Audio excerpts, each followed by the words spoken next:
Ladies and bros, no matter those, welcome back to Fill in the Mode. Here we are in Moonlight Kingdom Podcast number 114, and on this we talk Spider-Man. Yes, right, we discuss Spider-Man No Way Home, Spider-Man vs. Doctor Strange, Ned Leeds, Sony's Spider Division, the cancelled Amazing Spider-Man universe, the Sinister Six, Spider-Man Homecomings, 8 years later, and many more other topics in this one. Heck, we may even see a discussion about Black Cat. We don't know. We want to find out. Check it out in this episode in 3, 2, 1. Now, the best one by a fan metric is definitely No Way Home because it has nostalgia.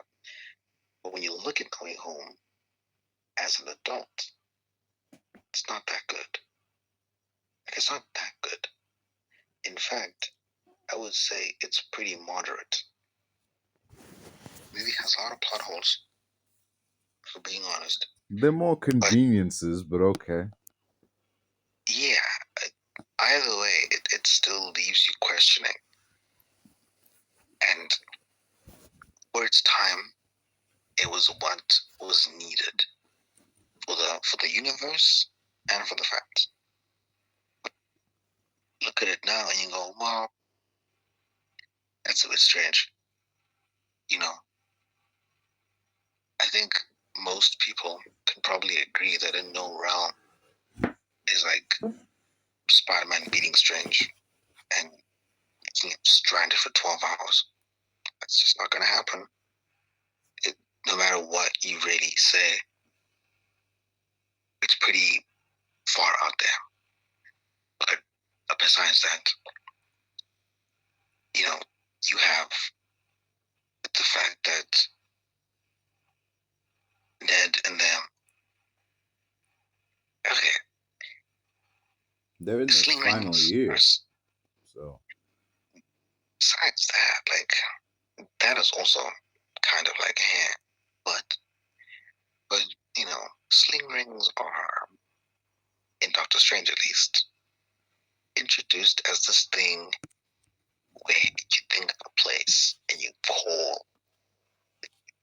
open the portal by thinking of the place. Peter Parker isn't a place. Why are we being taken to? And not even just Peter Parker. Like, how does a sling ring know that there's Peter Parker in a dimension? How does a sling ring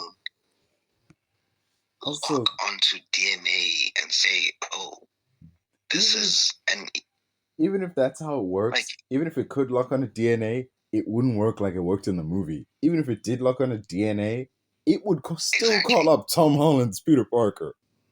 Because it's not like Toby and Andrew and Tom have that exact blood. Not unless that's what they mean by variants. Like if, okay, so you're telling me that my variant from another universe, if you were to do a blood test in my universe, he still comes up as Malibong Tabong. Like we have the same blood, but not the same look physically, nor the same ages. That doesn't make sense. It wouldn't know. It just would not know. Even fucking Happy wouldn't know. Like the AI. Like not even Jarvis would know that that's Peter Parker. Like, it's just, again, it's for the movie. It works for the movie, but it's not supposed to be that. It really isn't. But it works because it's the movie. But it's not like that. It's not like that whatsoever. You know. And going further, villain motivations. Why the fuck was Lizard, just randomly in there? Number one, he was pretty chill. Probably eating a fucking rat in the car, whatever. Why was he evil all of a sudden?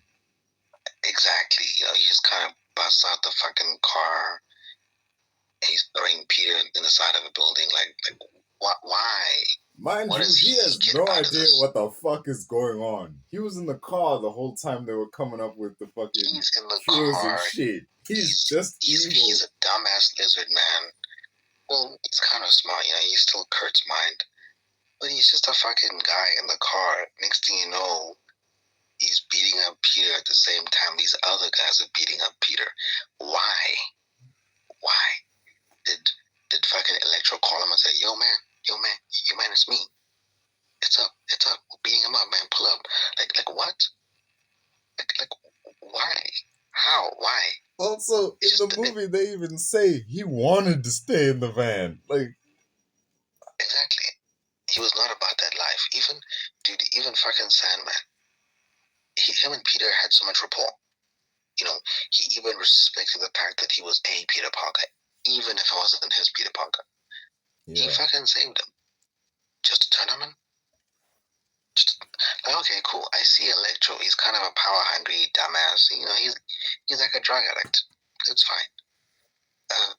Doc Ock, yeah, also kinda.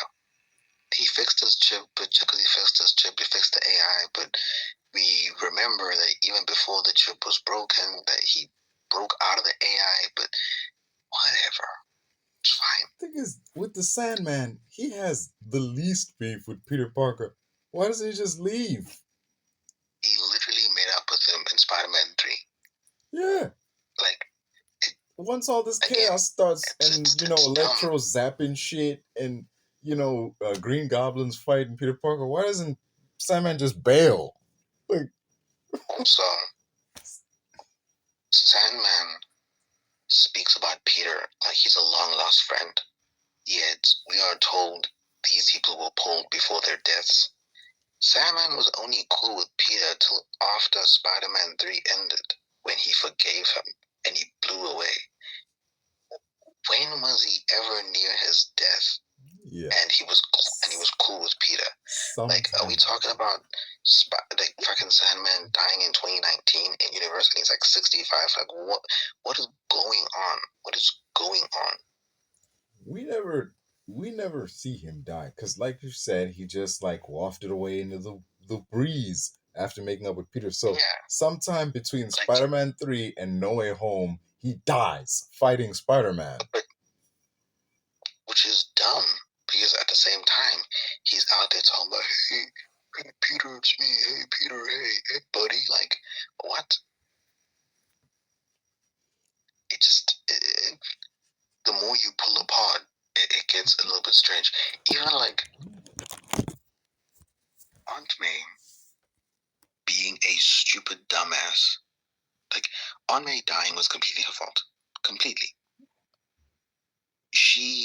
The second shit got dangerous, she had to bail.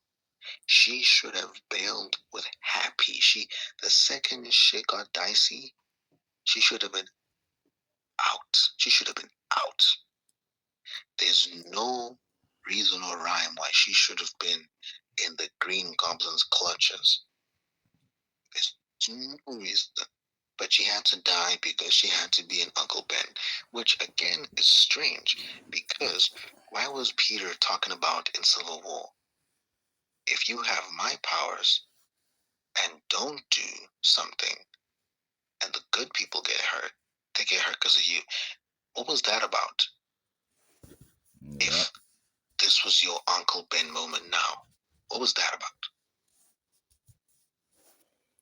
Did you have two Uncle Ben moments?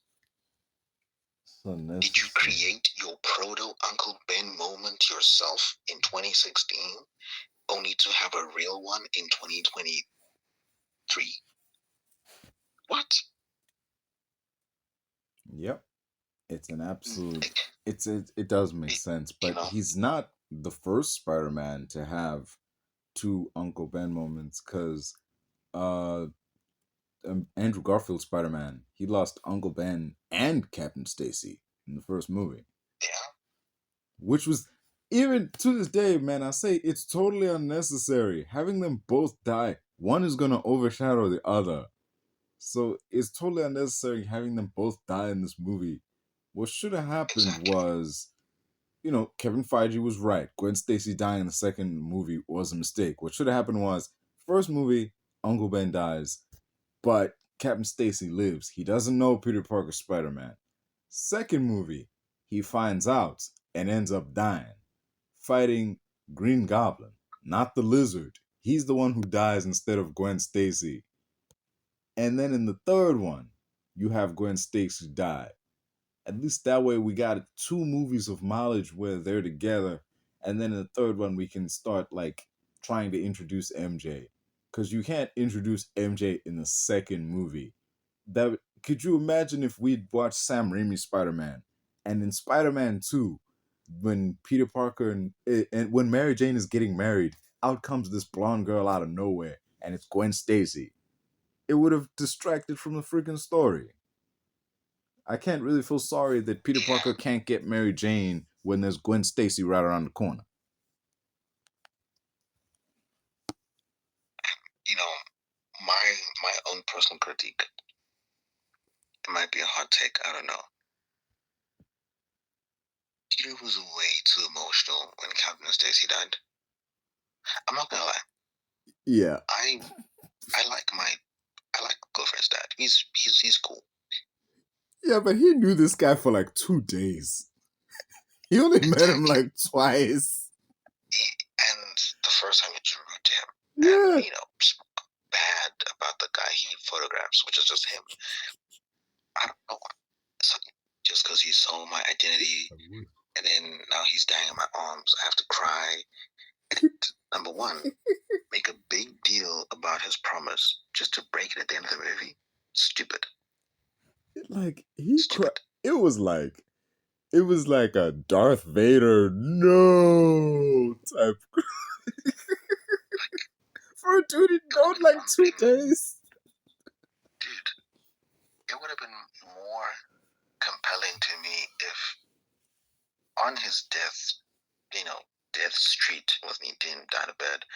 On his death street, Gwen was there, and he told Gwen, "I don't want you to see him because it's dangerous. You'll get hurt. You'll die." That would have made more sense to me. I was like, okay, you know what? I got a direct instruction from my dad not to see you because your line of work is dangerous, and one day I might get hurt because of it. As opposed to fucking Peter saying, "Yeah, don't worry, I won't, I promise." And then he tells her, "Yeah, we can't be together." And then just to end the fucking movie with, "But those are the best promises." Like, what? So you don't care about the promise you made to the dying man? So fuck that guy? Like, I don't understand. Like, if anything, Gwen should have followed her dad's instructions. It's fine. But then realize at the beginning of the next movie that, you know what, she loves Peter. And they're back together. You can at least end the lost movie with that, poignant promise. Because otherwise, fuck that guy. You might as well go piss in his grave. Might as well. Because what was the point of even acknowledging the promise? Just let him die alone, no promise given. And then hold his dead body, clutch his dead body. There was just no point. That went no way besides the obvious truth that, if you date Peter Parker, you could get hurt. But like, still. And of course, Feige's notes on Spider-Man. Hilarious. Oh yeah, I found send them to you. Let me send them to you right now. Oh man. The Sony email. You meant speaking of Sony emails, I remember there was all these plans that they had as a result of like what they were gonna do with Amazing Spider-Man, not just Spider-Man 2, but just the universe of Andrew Garfield, because they were gonna create a dedicated spider division inside Sony that worked on the Andrew Garfield Spider-Man universe. So So performative. Like, what was the point? I mean, it makes sense. If you're setting up a whole universe and you gotta work on that, you would want like a dedicated studio that works on it instead of like we're gonna do one movie at a time. Yeah. And look what happened. Like, for a studio that's so like laser focused on Spider-Man. We gotta get Spider-Man right. Spider-Man. They just fucking suck at Spider-Man. I mean, there was a time they were pretty good. Raimi, half of the Marvel films. It's fine. And then now this entire era that we call the superhero renaissance or peak, they were horrible. They try to do their own universe sucked. Some of these pitches were wild, man, and they didn't announce all of these. These were like stuff they were working on, but so Craven was always gonna have his own movie. Venom was gonna have his own movie. There was gonna be the plan was always Venom and then Venom and Carnage. Even before Tom Hardy was cast, the plan was always Venom, and then the second one was gonna be Venom and Carnage. So it was Craven, it was Venom, and at one point they were gonna have a Suicide Squad type movie with the Sinister Six, but they wouldn't be fighting Spider-Man. They would be working at the behest of Harry Osborn to find a cure, and they'd be going up against Alistair Smythe and his Spider Slayers, which don't really make sense if there's no Spider-Man in the story, but okay, sure. Harry Osborn assembles a team of bad guys to go after Alistair Smythe because apparently he has the cure to his condition, which doesn't make sense because the whole point of him wanting the serum in Spider-Man 2 was because it was the cure to his condition. So the shit is redundant now, I guess. But whatever. And the biggest one of all, the one that everybody laughed at when they heard, I'm sure you've heard about it, the Aunt May origin story.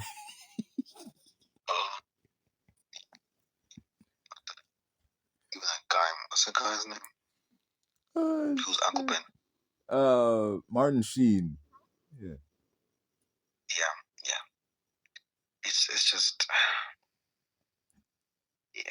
Yeah, apparently that's why it's like apparently she was like before she became a nurse, the script treatment they were working on, like she was gonna be like a spy, and that's how she met Ben, which is fucking ridiculous because that's Richard and Mary Parker's story. That's literally his parents' story, and they just jacked that shit.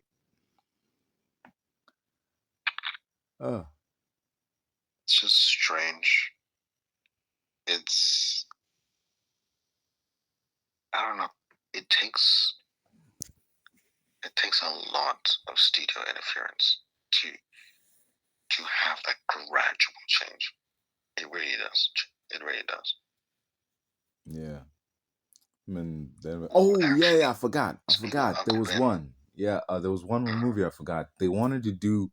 I kind of wanted to see where this one would have gone, but they were planning on doing a Silver Sable and Black Cat team up movie. It was going to be called Silver and Black because they already had Black Cat already cast because the Felicia Hardy was played by this girl in Amazing Spider-Man 2. That random chick that Harry Osborn's assistant is like, she was gonna be Black Cat. Fucking, there's I laugh because her name is Felicia, and I don't know if they knew this or they knew about the meme, but there's a bye Felicia moment in the movie. Wow. Fuck's sake, man. Wow. Because oh shit. It's a deleted scene, but damn. Fuck, dude. It's like right after, because okay, the first time he sees her, he looks over and he's like, "Hi, like, what's your name?" He's like, "Oh," she says her name is Felicia, and he's like, "Okay, you all answer to Felicia now." He's sweet on her. Harry Osborn is sweet on her because for his 18th birthday, she sent him a bottle of scotch, and it said "with compliments" from Norman Osborn. Signed Felicia. The fact that she sent him that gift, and it's like, oh, that's why he's sweet on her. And there's a scene where like he's clearly not doing well, and she goes to check on him, and he's just like, "Go home, Felicia." And I'm right there. I was like, "Oh, missed opportunity," because I thought he was gonna say bye, Felicia there, but in the deleted scene, it was right after he gets that serum, and he puts the suit on. He gets on the glider, and he like blasts his way out of that facility, and he's just hovering in like the fucking Oscorp lobby, and all these people are running away, and everyone's scattering except Felicia because she like stops, and they lock eyes. And that's when he does the okay, he says goodbye, Felicia, but hey man, close enough. Close enough. Oh my god. So crazy. Oh shit. Fucking oh Now man. that I think about it, Oh shit. did we ever get any confirmation that what is this? The Madam Web would have any Spider-Verse implications? Man, no. No. They didn't even know what universe it was in. They did this bullshit of we're setting it in 2003 so that we can have Tom Holland Spider-Man in it. But then fucking Marvel Studios was like, you better not do that shit.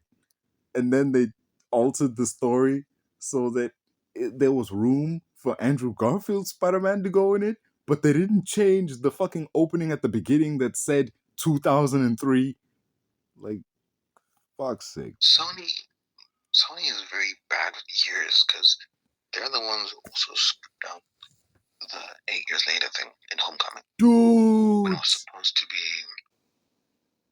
be like at 4 years later Yes! or something. Because it was Yeah, like, because 2012, yeah, 2016. yeah. Fucking 8 years later. Where the fuck did that So 8 weird. years come from? Some fucking intern, man. It's dumb. Like, cause we see Toombs at New York. Like right after it happened, his construction crews clearing the wreckage, and then Stark's guys come in and they shoo them away. And then we smash cut to like Peter in high school. Like, that Yeah. wouldn't take no 8 years. If I'm not mistaken, they're literally near like some sort of, I don't know, decomposing Chitauri. Yeah. I don't know if they decompose or they like steal. I don't know, but like they are near a Chitauri that the Hulk killed. Yeah. The one that crashed into the train station. So, like, how was that 8 years? Because that's what made people, a lot of, theorists say, oh, Homecoming takes place in the future. Homecoming takes place in like 2018. Like, stupidly enough, as if that is an actual thing that is the truth, which is not. That confused me to no much takes end. place after Dude. Civil War. Yeah. Which wouldn't make sense that Homecoming is set in 2018 if fucking the gym coach is like, hey, I'm pretty sure this guy's a war criminal now. Like, clearly it's right after Civil War. If it was 2 years later, who gives a shit? And some were saying, oh, technically Avengers 2008, all the Avengers assemble when Iron Man has just started being Iron Man. It's like, no, it's not true. That's just not true. At the latest, the Avengers can take place in 2011 because of Thor and Loki. But it's definitely not in 2008. If you really want to push it, because Fury's big week happened when Thor came out. Thor came out in 2011, but we're to believe it takes place in 2010 because Tony had just gotten done having Iron Man 2 come out and then being written off for S.H.I.E.L.D.'s, Avengers protocol, competency list. They called him abrasive and hard to work with. That's cool. Plus, that Incredible Hulk was around this time. Because when he goes to meet Fury for that like briefing paperwork and he suggests him for like, oh no, he tells me he's not going to be in the Avengers. In the background, there's a video showing the Hulk fighting the military. So Incredible Hulk was exactly around the same time as that. So, exactly. So yeah, it's like 2010. 2010 bare minimum, shortly after Iron Man 2, and then Thor, because Agent Coulson left Tony to figure out his bullshit. He left him because he had something to deal with in Nevada, and that was Thor. So, at the very, very, very least, the Avengers could possibly take place, but we say 2012 because it's easier, because that's just when it came out. And the Marvel handbook seemed to corroborate that. At the very least, if you want to push years around, you can say it takes place in late 2010. Max. Late 2010, early 2011. But for all intents and purposes, it's 2012. That is when the Avengers takes place. Yeah. You know, and even if you add in 8 years later from 2010, that's still 2018. It's still fucking Infinity War. So it doesn't work no matter which way you splice the maths of when, the Battle of New York took place. It still doesn't work. It still doesn't. Sony's just battered numbers. Some editor at Sony has been deliberately trolling us. Yep. It's just. Plus, it's so easy to fix. This is an easy fix, man. Once the DVD once you release the DVD, fix it there. Once they put it on, they could have fixed it now. They put it on streaming. You remember when they did No Way Home and people came out of that saying, man, when Andrew Garfield came out of that hole, the CGI looked kind of dodgy. And yet when it hit streaming, they fixed that.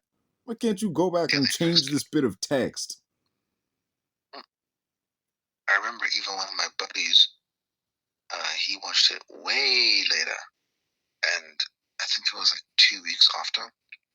The version that he watched, because he's like a Muslim guy, the version that he watched with his friends, it was subtitled, but the CGI was drastically different.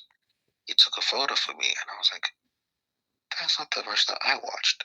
And to confirm that, I went to the internet and I watched a cam version, and I scrolled till we reached the point where Andrew comes in, and indeed it was two different models for the face. Like the face was the main thing that for most people looked goofy because it looked too round and string beanie. But with the one that they fixed, it's got a more Andrew Garfield head shape. Yeah, like if you can fix that CGI wise, you can clearly fix some fucking font. Like it's very easy. But no one thought to, because back then people were not really, like Marvel themselves, were not really counting, like they weren't timeline heavy in terms of accuracy. Because the Marvel handbook, that one that has like different years, it came out after Endgame.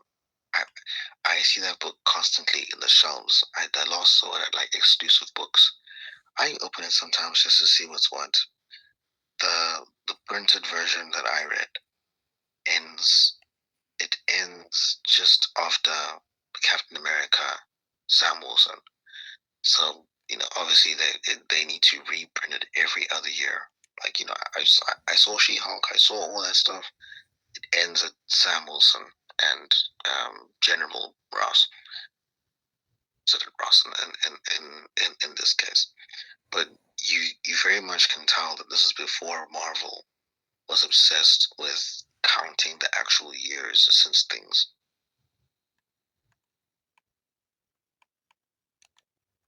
They didn't care too much back then. Well, that's just, hey man, times I understand that. It's a minor detail. You can always like sweep it up with just book an interview and be like, "Oh yeah, that was a mistake. It's actually X amount of years later." Like just it's an easy Even thing as to simple as press statement. Because I remember recently, in fact, when Project Hail Mary came out, the producers and director was like, this movie doesn't contain any visual effects. And they were right. But people misconstrued visual effects for CGI. And the two are mutually exclusive things. The movie did have traces of CGI, It did not have visual effects. It didn't have any green screen, blue screen, or in-camera compositing. It didn't have that. So it had no visual effects. But it did have CGI. So, and they released that because I remember it was like articles like Yahoo and Engadget and IGN. They were like, Project Hail Mary contains zero visual effects, director says. And people were like, oh my God, it's so cool, it's so awesome. Like, no. They had, as soon as those news hit the press, they had to quickly course correct before any controversy would erupt. Like, oh, why are they lying? Clearly, no. They were like, no, VFX is not it's not just CGI. Like VFX is actual effects that make the movie like that sell the illusion that something is happening. We're not saying we didn't use CGI. We didn't use any visual effects. So, language becomes the operative thing here, where you use it trying to deliver a specific message, but it gets misconstrued wildly because people don't really know the difference. So they actually just released a quick press statement like, no. Before anyone gets on us, there is CGI. What there isn't is visual effects. The two are not the same. One includes the other, yes, but different things. They easily could have put out a press statement. It takes no time, and it's free in 99. Yep. It is what it is, man. Oh, damn. It's just whatever, man. Whatever. The MCU is what it is, It's been so far. We're not even gonna argue. I've been saying for the last 3, maybe 4 years that Phase 4 was a shit show. Now that Phase 5 is nearing Avengers Doomsday and we got Spider-Man Brand New Day coming, how do you feel about Marvel's Phase 5? You good? Is it good, bad, indifferent?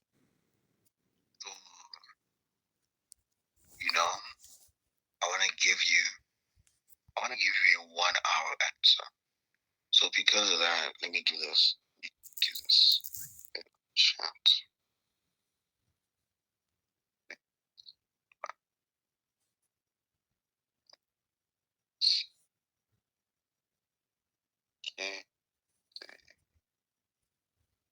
Okay. So tomorrow, pretty sure my argument is done with my girl now. Pretty sure. By the way, I'm like whispering, and